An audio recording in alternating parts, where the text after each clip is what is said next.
Vous vous posez certainement la question de savoir pourquoi je fais cette vidéo avec la tête totalement sale, sans être coiffé, et pourquoi je suis en train de m'habiller pendant que je tourne cette vidéo.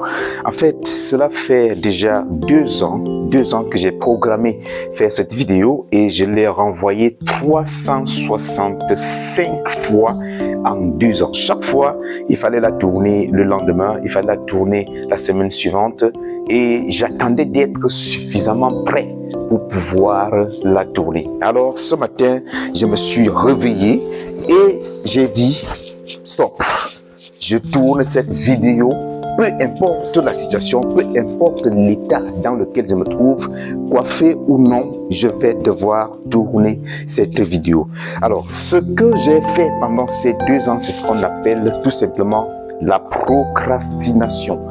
La procrastination qui est l'art, je dis bien un art, de trouver toujours des excuses pour reporter à demain ce qu'on peut faire aujourd'hui, reporter à la semaine prochaine ce qu'on peut faire cette semaine, ou reporter au mois prochain ce qu'on peut faire ce mois, ou encore reporter à l'année prochaine ce qu'on a la possibilité de faire aujourd'hui. Tout simplement parce qu'on pense toujours ne pas être suffisamment prêt, parce qu'on pense que les conditions ne sont pas encore suffisamment réunies pour faire ce qu'on a à faire. Tout simplement parce qu'on pense qu'il y a d'autres choses qui deviennent beaucoup plus prioritaires que ce que nous nous sommes fixés comme objectif de réalisation au courant de l'année ou bien du mois.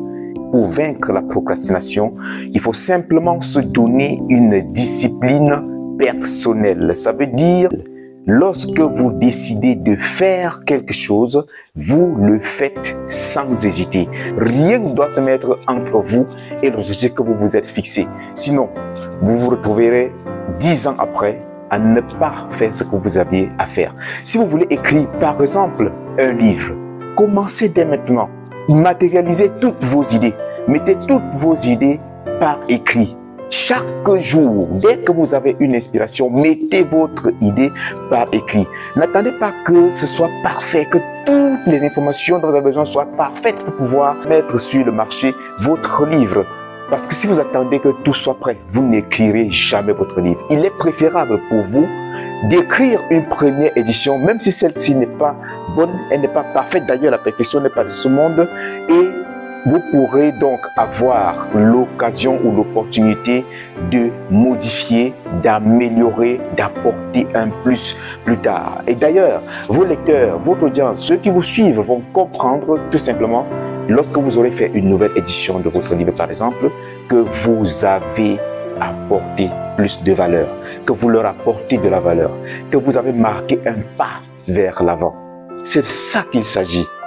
Arrêtons avec la procrastination parce que je sais qu'il y a de nombreuses personnes qui, comme moi, ont renvoyé 1000 fois des choses qu'ils auraient pu faire immédiatement. Arrêtons avec la procrastination. Dès demain matin, quand tu te lèves, décide de faire ce que tu as à faire ou que tu n'as pas fait depuis plusieurs années. Et crois-moi, d'ici la fin de l'année, nous pourrons ensemble faire un bilan et vous verrez que vous aurez fait quelque chose. La procrastination est le principal frein. C'est le diable en personne qui vous empêchera toujours et toujours de faire ce que vous avez à faire pour pouvoir atteindre votre objectif.